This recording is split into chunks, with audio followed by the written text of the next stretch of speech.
Hello friends, আশা করি সকলে ভালো আছো আর আমিও খুব ভালো আছি। তো মল্লিকাদার পরিবেশ সবাইকে আর একবার ওয়েলকাম। তো চলো দেখো সমাজ বাড়িটাকে কি সুন্দর সাজিয়েছে না, খুব সুন্দরভাবে সাজিয়েছে। আর এই দেখো সবাই আনন্দ করছে। তো এখন আমরা যাব ঘট ভর্তি। তো আমাদের হরিনাম আমরা এই দিনটার জন্য না আমরা সবাই অপেক্ষা করি যে বছরে কখন বছরে একবার হয়তো, আর বাদ বাকি এমনি হয় কিন্তু বছরে একবার ভালোভাবে হয়। তো আমরা ভাবি কবে ওয়েট করে থাকি যে কবে হবে, সবাই একসাথে হবো, আনন্দ হবে।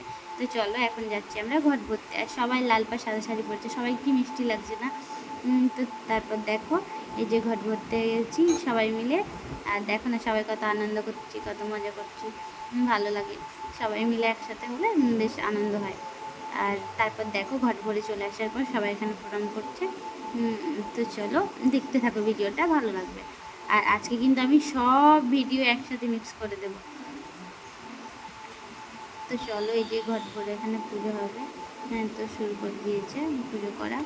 আর এই যে সবাই এখানে দাঁড়িয়েছে, আর আমাকে দেখুন আমি এখানে দাঁড়িয়ে আছি, আমি ফটো তুলছিলাম আর আমার বইকে ভিডিও করে দিয়েছে এখানে।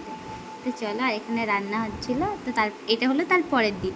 তো আমার বোনেরা এসছে, তারপর দিদি মা সবাই এসছে। তো এখানে তারপর দিন ওখানে মুড়ি খেতে গেছিলো সবাই মিলে। তো তারপর দেখো সমাজ বাড়িতে এসে সবাই ওখানে কীর্তন হচ্ছিলো। তো সবাই মিলে আনন্দ করছিলো, আমার পুচকু কেমন নাচছিলো দেখেছো। তো তারপরের দিন এটা আবার তারপরের দিন, তারপরের দিনকে আমাদের এখানে গোটা গ্রাম, মানে এই গ্রাম গ্রাম যত সব মোটামুটি সবাইকে এখানে ভোগ খাওয়ানো হয়। তো চলো তারপরে আমরাও বসে পড়েছি ভোগ খেতে। আর জানো তো এখানটা একটু যে হালকা হালকা বৃষ্টি পড়ছিল, সবাই ভাবছে